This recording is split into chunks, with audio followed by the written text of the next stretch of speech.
Halo teman-teman semua, pada kesempatan kali ini kita akan membahas mengenai actuarial rate making.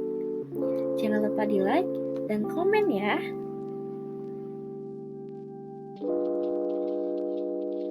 Sebenarnya, bagaimana sih konsep asuransi jiwa itu?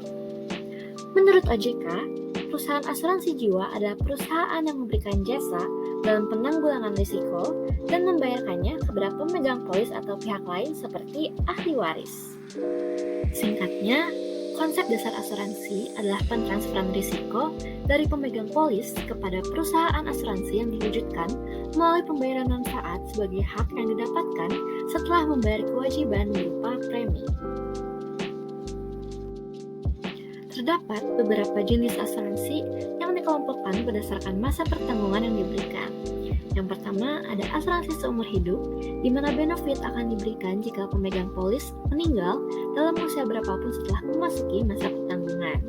Yang kedua ada berjangka N tahun, di mana benefit akan diberikan jika pemegang polis meninggal dunia pada jangka waktu antara usia masuk dan tahun ke N setelah masuk.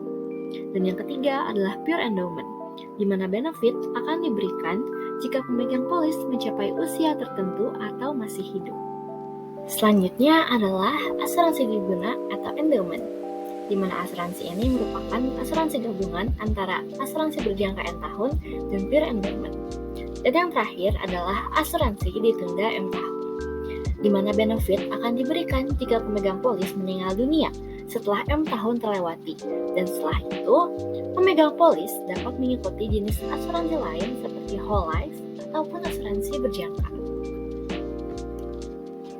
Secara umum, untuk industri asuransi sendiri terdapat perhitungan premi dan benefit, di mana premi merupakan inflow atau pemasukan untuk perusahaan asuransi, serta benefit merupakan outflow, di mana outflow adalah pengeluaran untuk perusahaan asuransi. Premi dan benefit sangat dipengaruhi oleh peluang kematian seseorang, sehingga digunakan nilai mortalitas dalam perhitungannya. Selain itu, terdapat tingkat suku bunga sebagai akibat dari adanya time value of money.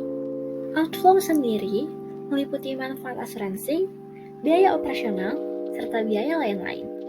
Serta inflow meliputi premi yang dibayarkan, pendapatan dari produk lain, serta pendapatan-pendapatan lain. Agar lebih paham mengenai perhitungan asuransinya, yuk kita coba selesaikan kasus ini. Sebuah perusahaan asuransi memiliki produk asuransi berjangka yang mulai dipasarkan dari tahun 2011 hingga tahun 2017. Saat ini, manajemen ingin memasarkan kembali produk tersebut dengan memanfaatkan data peserta dari produk yang sama. Dilakukan perhitungan premi bersih tanpa biaya-biaya lain dengan informasi dan asumsi seperti di bawah ini, di mana benefit sebesar 1 miliar rupiah yang dibayarkan di akhir periode meninggal. Lalu, terdapat kontrak asuransi selama 3 tahun dengan premi dibayarkan secara bulanan selama 2 tahun pertama. Dengan asumsi tingkat suku bunga efektif yang digunakan adalah 5%. Dan usia masuk polis adalah sekitar 31 tahun, serta digunakan asumsi mortality non-integer hyperbolic atau Balducci. Setelah mengetahui produk asuransi berjangka tersebut, maka selanjutnya kita harus menghitung interest rate atau bunga nominal untuk pembayaran premi secara bulanan sebanyak 12 bulan. Dari rumus di bawah ini, maka didapatkan bahwa tingkat suku bunga nominal untuk periode pembayaran premi secara bulanan adalah sebesar 0,048.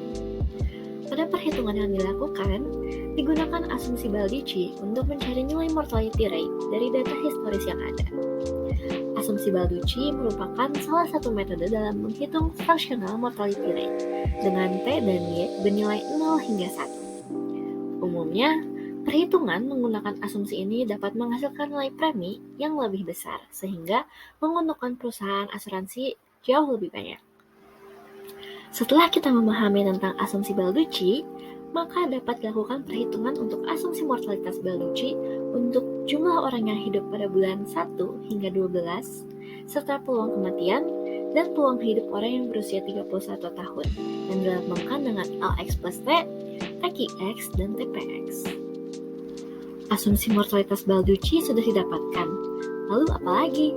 Nah, selanjutnya adalah menghitung nilai asuransi berjangka dengan rumus di samping ini, menggunakan angka-angka yang sudah kita dapatkan sebelumnya. Dari perhitungan menggunakan Excel, didapatkan nilai asuransi pada setiap pembayaran premi yang harus dibayarkan oleh pemegang polis pada setiap bulannya adalah di kolom IJK. Setelah menghitung nilai asuransi, maka perlu dicari pula nilai anuitas yang harus dibayarkan pemegang polis setiap bulannya. Dengan menggunakan Excel, didapatkan nilai anuitas pada kolom IF.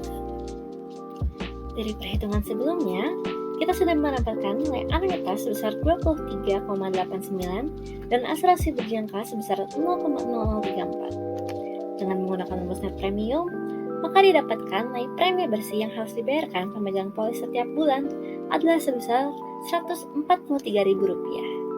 Sehingga dapat disimpulkan bahwa premi bersih yang wajib dibayarkan pemegang polis atas kontrak asuransi 3 tahun dan pembayaran premi bersih selama 2 tahun pertama dengan asumsi Balducci adalah sebesar Rp143.191 pada setiap bulannya. Sekian penjelasan actuarial rate making dari kelompok kami. Semoga dapat mudah dipahami ya oleh teman-teman semua. Dadah!